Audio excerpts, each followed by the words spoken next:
Hey folks, good afternoon and welcome to The Zone. Today we are doing the post-match review for Tottenham Hotspurs versus Manchester United.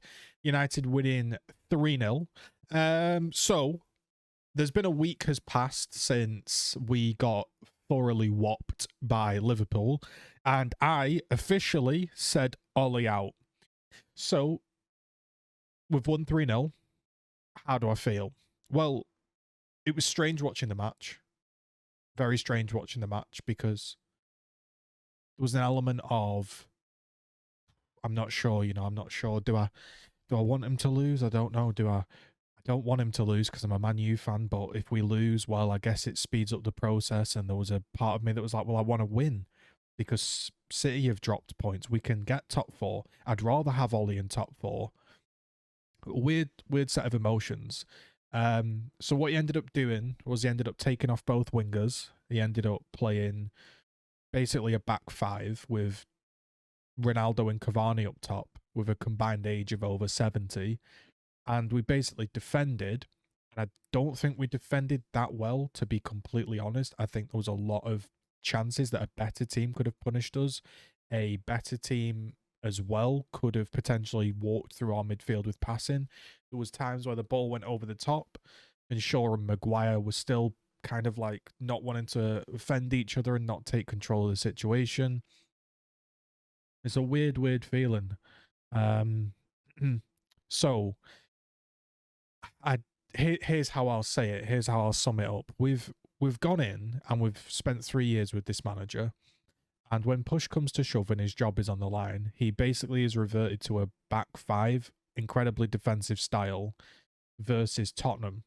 And Tottenham aren't the Tottenham of old that are getting into Champions League semi-finals, that high press and go wild.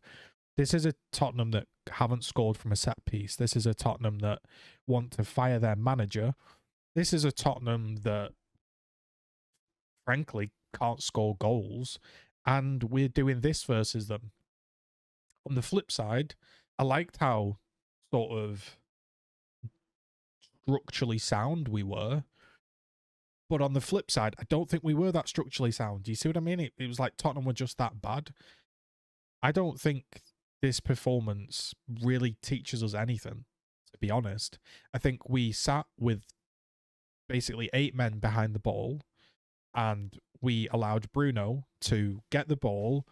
He had no Scott, no Fred next to him. They were deep defending. So he had to get the ball, run up, and basically try and find Ronaldo or Cavani because there was no winger to pass to. We didn't have one on the pitch. There was no fullback to link up with because they were defending. And because Spurs were so poor, we eventually found a couple of balls. And because Cavani and Ronaldo are so world class, they scored. And ultimately, I think Sir Alex Ferguson, I know I shouldn't keep mentioning him, but I don't think he would not have Ronaldo and Cavani in his team. They're too good. They offer too much to not play. And I'm just not sure where he's going with the system. I'm not sure how would you word it, the cycle, the progression of the team. I'm not exactly sure where we've gone because we've kind of reverted back to this very defensive style. Still, I don't want to say hit and hope, but it's more like hope we create something rather than we're definitely going to create something.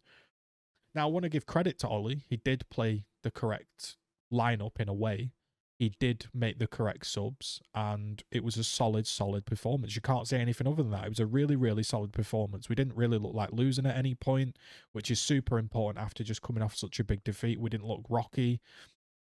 But I still think that was because Spurs were bad. I don't think we were particularly great. The way Rashford walks up and scores, I don't know. I'm really not sure. Just seemed all too easy. Kind of a bit like we were against Liverpool. It felt like Spurs, once the first goal had gone in, just gave up. There was no fight back. It was just an acceptance of, well, I guess this is one of those games we lose. But ultimately, you can tell it's like a strange one to call because I still don't think Ollie's ever going to win a title with us. I still think Man United have such a good squad that if you manage it relatively competently, you're going to win some games, especially against such a poor Spurs side. I don't think he came up with some genius system that like broke Spurs down. I just think Spurs were that poor. I don't think it's sustainable to start every match with Ronaldo, Cavani. Maybe I'm wrong there. Maybe their fitness is that good that they can do that. But then if we can't start with that system, we're going to have to change it. Can he do another system? I don't know. Such a strange situation. I don't know what like the United fans feel. I'm very happy we won. Very happy we walloped Spurs 3-0. I don't think it actually changes anything though. I think if you're to run a simulation of like 20 seasons, I think Ollie's going to have a disaster in a lot of them, and that's not right. A manager shouldn't be coming in and having disasters. You heard in his press conference, he said, I've had 3 or 4 crises. We always fight back through this. Is it right that a manager has like 3-4 crises in 3 years? So look, I'm happy we won. Ronaldo is a beast. Cavani's a beast. We all know that. I think they should play more. On the same side, I don't think they can play every game, so we need some systems. But it seems like Ollie has this system of gung-ho, mindless attacking, which is just stupid, to be honest. You can't have that many attackers on the pitch and not instruct them to do any defensive work and all of that. Or we have this other side, which is just completely sit back and defend. Against a good team, we'll get walked through, like we saw with a Leipzig, or we saw with that blooming Europa League team that had about 25 chances against us last season, and then this season against young boys and people that happened. Strange one. Really, really strange one. I don't know how to analyse it. I think we just have to wait and see. I think it's just a wait and see game. I'm pleased we won. I kept Ronaldo in my FPL team, so I thought he'd do something. I just felt like he'd do something against Spurs. Really, really strange one. I mean, it was apologies that there's not much analysis and stuff because I was watching the game just so numb. I was just watching it like, don't really know what I'm watching anymore. I don't know where the progression is. I'm not sure what's happening. This is just a case of wait and see, which just feels like United, doesn't it? Wait and see. If he does great, he does great. If he doesn't, well, we all saw it coming. I also feel like this was a practice run for City. I feel like in his head he thought, I can do this system and be super defensive because we got walloped against Liverpool, and also it prepares us for City, get some practice in the system.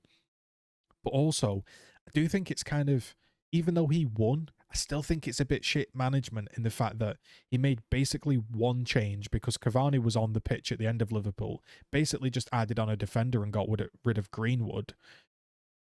From such a disaster performance, he said like, hey, you all play again.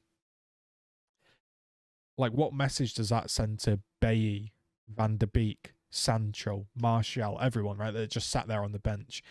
He's praised for his man management, but his man management in a way is, I'm doing my system until I need you, and then, hey, you better come in and help me. You know, Lingard should be playing more. He's been playing really, really good. I don't know what to say. It's just a mess at United at the moment, isn't it? It's 3-0 against Tottenham, and I'm not even happy or excited. Weird mood. Anyway, leave a comment, leave a like. Maybe you can help figure this mess out in the comment section below.